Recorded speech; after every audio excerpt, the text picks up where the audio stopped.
এটাই হচ্ছে সেই দিন যেদিনকে সৃজিকে ফার্স্ট আমার বাবার বাড়িতে নিয়ে যাওয়া হয়। আমার হাজব্যান্ডের স্কুল থাকাকালীন সেই জন্য যেতে পারিনি, সেই জন্য মা আর বাপি সকাল সকাল চলে গিয়েছিল আর আমি তো ওখানে রেডি হয়ে বসে আছি, ভাবছি কখন আসবে কখন আসবে। তারপর অবশেষে দেখতে পেলাম মা আর বাপিকে। আমার বোনকেও যেতে বলেছিলাম, আমার বোন বলল না আমি যাব না, আমার পুচকি বোনঝির জন্য আমি একটা ওয়েলকাম সারপ্রাইজের জন্য অপেক্ষা করে ওয়েট করে থাকবো।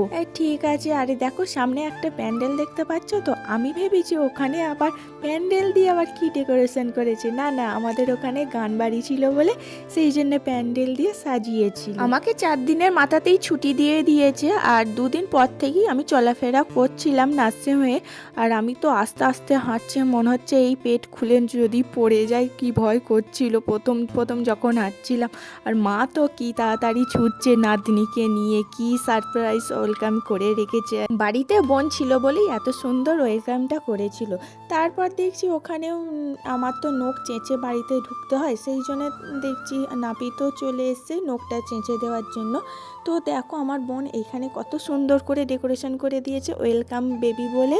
সৃজি নামটা তো অনেক পরে রাখা, তখন তো নাম কোনো ঠিকই করা হয়নি, তখন মাম্মাম বলেই ডাকতাম প্রথম থেকে, সেই জন্য নামটা লেখেনি, ওয়েলকাম বেবি বলেই লেখা হয়েছিল। প্রথমেই আমাকে ঘরে ঢুকতে বারণ করলো, কারণ নার্সিং হোম থেকে এসছি, নখ চেঁচে তারপর ঢুকতে হবে। সেই জন্য আগে দেখো এখানে নখ চাঁচতে চলে এসছি, তারপর স্নান টান করে তারপর ওয়েলকামের জন্য মা কি বরণ টরণ করে রেডি করে রেখেছে।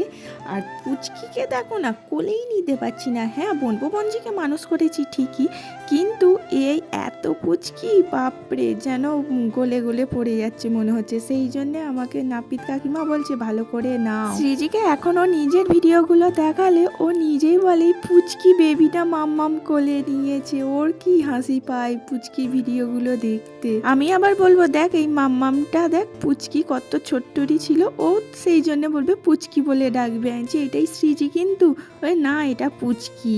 আর সৃজি তো ছোটবেলায় সব সময় ঘুমাতো, কিছুতেই চোখ খুলতো না। যে বাড়িতে এসে নতুন বাড়িতে চোখ খুলে দেখ সে হাই তুলে যাচ্ছে আর ঘুমিয়েই যাচ্ছে। আর এদিকে আমার বোন তো খুব অধৈর্য হয়ে পড়ছে, বলছে তাড়াতাড়ি নিয়ম পালনগুলো সেরে স্নান টান করে নে, তারপর আমি আমার সোনা বঞ্জিকে কোলে নিতে পারবো।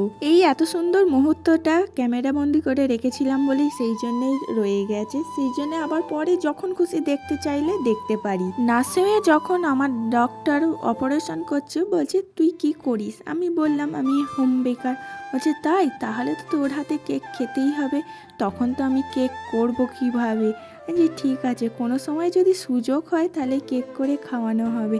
আর মা তো সেই সময় আমার কাছে সব সময় পড়েছিল, কেক করার টাইমই পায়নি, নাহলে কেক করাই যেতে পারতো। ভেবেছিলাম লাস্ট দিন যেদিনকে আসবো ডক্টরকে, তারপর নার্সেদেরকে কেক খাইয়ে আসবো, সবাই তো মিষ্টি খায়, আমরা নয় কেকই খাওয়াবো। সেই সুযোগ আর হয়ে ওঠেনি, সেই জন্য নার্স দিদিরা বলে রেখেছে ঠিক আছে কেক খাওয়া তো আর পালিয়ে যাচ্ছে না, তোমার দোকানেই নয় একদিন কেক খেয়ে আসো। ঠিক আছে।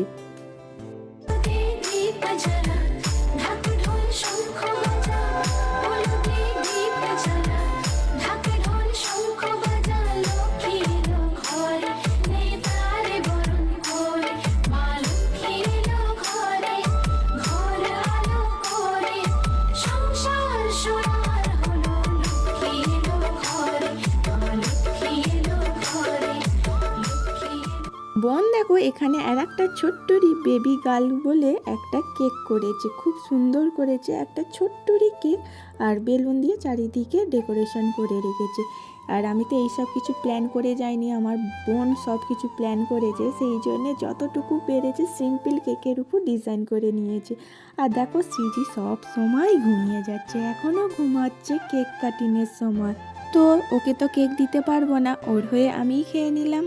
আর মেয়ে তো খুব কেক ভালোবাসে, এখন কেক দেখতে পেলেই মাম্মাম কেক কেক সৃজি খাবে। আমার বোন এত সুন্দর ওয়েলকাম জানিয়েছে, আমার তো বেশ ভালো লেগেছে। তোমাদের কেমন লাগলো অবশ্যই কমেন্ট বক্সে জানিও। আজকের মতন টাটা।